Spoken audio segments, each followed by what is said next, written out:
bit over. So get away straight away, eliminate play, start, you know where to position.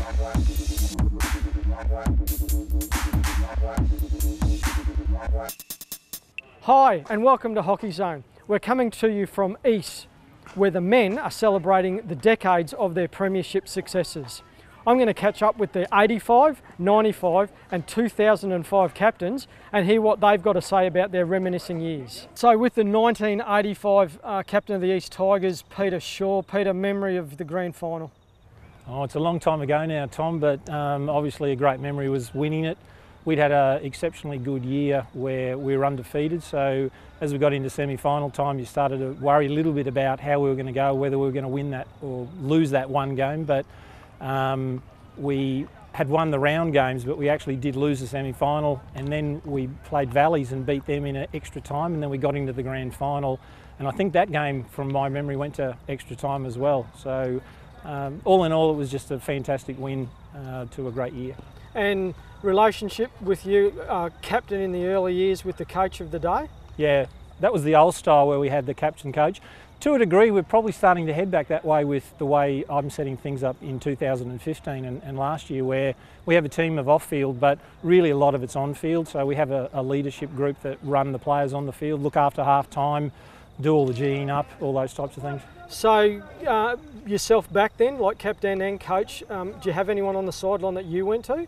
Not really. Kenny Bailey did the managerial stuff and he was superb at all those off-the-field stuff, but a lot of the stuff we did was just information that I brought back from Perth, because I'd gone to Perth in '84 and had a great time and learned a lot from Frank Murray over there. So I brought back a few ideas that we ran over there. Some of those things were just getting the group together before the game. So we'd meet at a venue and then we'd all go en masse out to the ground. And it was really that team involvement, getting a lot of players involved rather than me telling everyone what to do, was getting everyone else to come up with ideas. And a turning point in the grand final? I don't know, there was really a turning point. I think the second goal that got us back in to make it 2-2 was probably the turning point, because it was in the depths and right of despair of us actually losing the game 2-1. So I don't think that was so much a turning point, it's probably a saving point for us. And how short were the shorts in 1985? I had really long shorts, but probably a bit like the AFL guys of those days. The shorts probably a lot shorter than they are today. I don't really remember, to tell you the truth. Or you choose not to remember, Yeah, post? probably a better idea, I don't remember. Trapper Richards player of the final? Yeah, he had an outstanding season, Trapper, and that day was his typical dogged style that Trapper, take no prisoners, just ran the whole day. Was really inspirational to the team and deserved that award on the day. And how did you go with having Trapper, Rat and Eddie in the same side the whole year? Well, trainings were always interesting because you had to try and keep everyone safe for the weekend, but those guys brought a toughness that was needed, and in those days, it was something that you got at training, so it was probably harder at training than it was in the game day. So they were all really good players and really good for the side. So I'm with the 1995 captain of the East Tigers, Greg Brown. Greg, your memories of the grand final? Yeah, 1995, the grand final for us was versus Bulimba. Was at Redcliffe. That game, in my memory, was a game probably built on defence from an East point of view. Bulimba had a lot of young and up-and-coming players that year. Nearly all their team was in the representative scene, playing for Queensland, Australian under-21s and Brisbane Blades.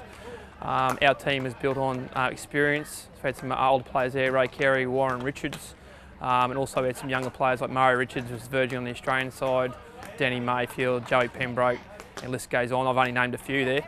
But that team, our team particularly, it was a good young team. So we had some older heads and some young heads. But the memory of that game was that we won 1-0, and the goal that we scored was in the first half from Jason Calamire, who played inside left in that game. And the ball that he hit into the net only just bobbled over the line, just over the line, and was awarded. And Bulimba that year for me, I reckon they would have had about 30 or 40 shots on goal.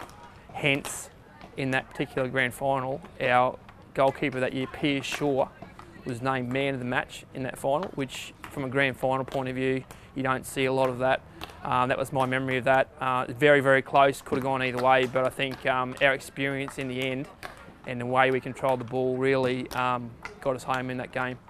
And Greg, premiers, minor premiers, went up to Toowoomba pre-season carnival, so it was a big year for the Tigers. Yeah, massive year for the Tigers. I think not just 1995, but particularly years in and around that time, and still now the legacy of the Tigers from a club point of view is that our team that year had never say die attitude, and we went as hard in the 79th minute as we did in the first minute, and we always kept coming.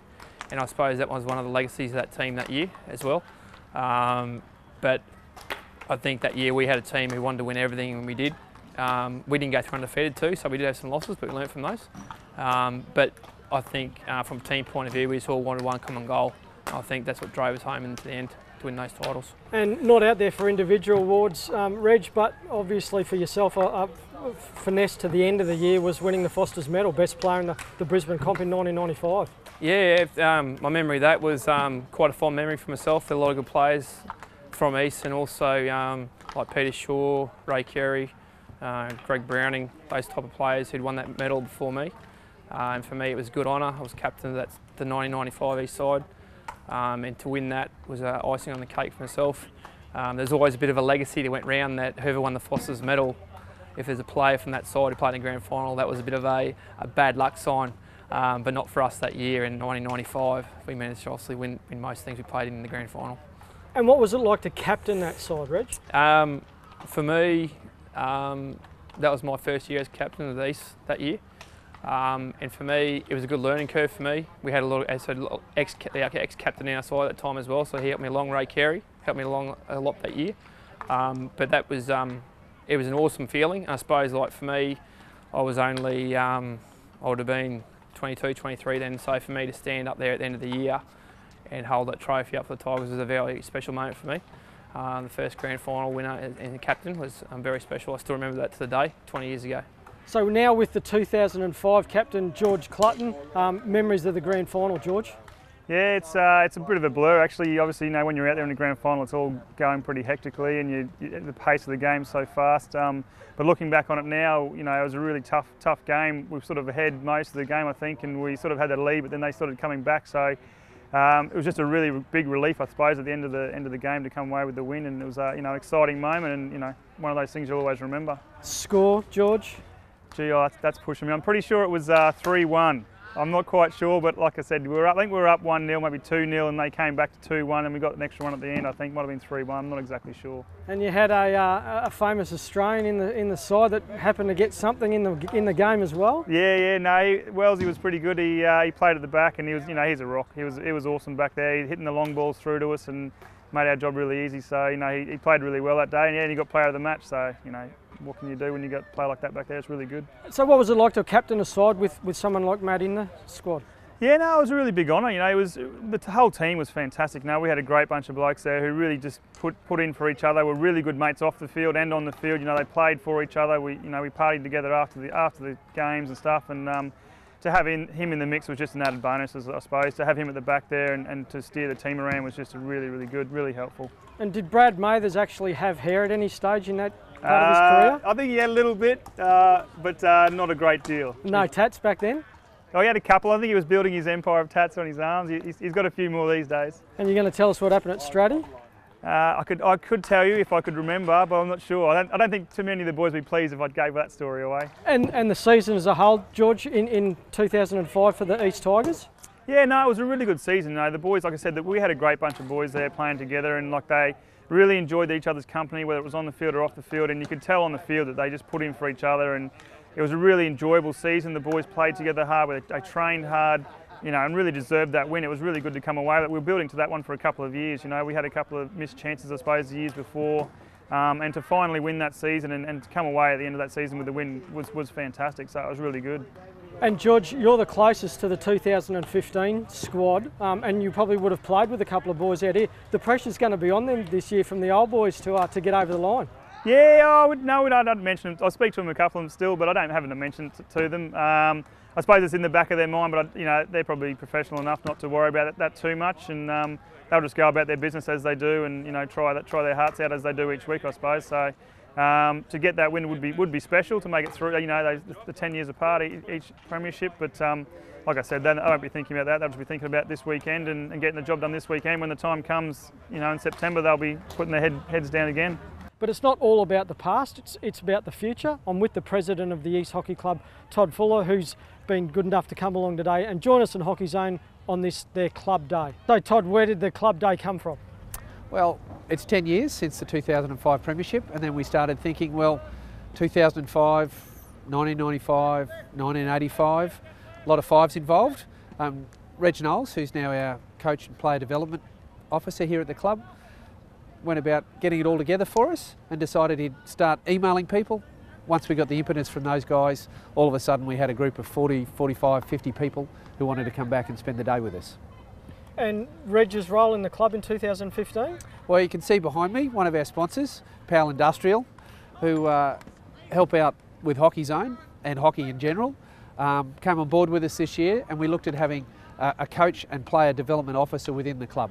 So instead of looking at individual skill bases, we looked at strengthening our club as a whole and developing our coaches, and then looking at our coaching structures within the club itself, and also having somebody who's around to help out with those athletes who need a bit of help at either end. So the elite athletes are involved in state, national, and indeed the Brisbane comp itself, and some of our kids coming through as well, who just need a bit of a help with their skills along the way, and to help develop the parents and other volunteers that we have who don't really have a hockey background in improving the way that we coach and develop our kids. So as well as a reunion, Reg would be looking at it to do some recruitment for his coaching roles? Well, he's already run a level 1 coach in clinic with Mick Evans earlier this year. We're looking at having a level 2, so that we've sponsored some people from the club perspective to go through with that, and Reg is helping them all through that. We're running some coaching sessions around that as well, with the hope that in the future we've got a whole group of people who want to come along and help out. And with partnership with the Clem Jones Centre, we're going to do some player education sessions as well around alcohol, nutrition, fitness and those sort of things. Righto, well that's all we've got here from the East Tiger Turf. We'll catch you next time on the Hockey Zone. Get away straight away, eliminate players. Start, you know where